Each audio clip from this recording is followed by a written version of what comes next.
les problèmes d'environnement comprennent, si vous voulez, en fait, tous les problèmes de l'avenir de l'humanité, y compris les problèmes de production, les problèmes de développement, les études concernant notre société de consommation et notre société de l'abondance.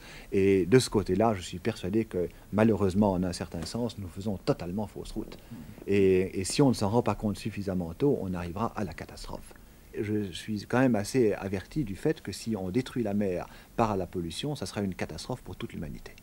Et quand je parle de catastrophe, c'est une catastrophe qui peut arriver finalement à détruire les 2/3 ou les 9/10 de l'humanité. Est-ce que vous n'exagérez quand même pas un peu? Alors écoutez, ce qui est le plus grave dans ce domaine-là, là on sort du strict problème de la pollution pour entrer dans le domaine de l'évolution économique et de l'évolution de notre société.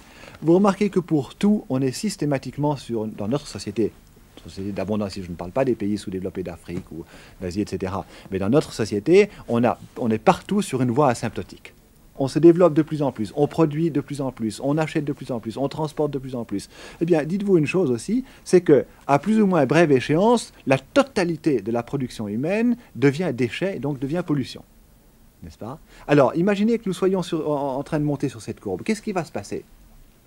Il y a un moment donné où ça n'ira plus.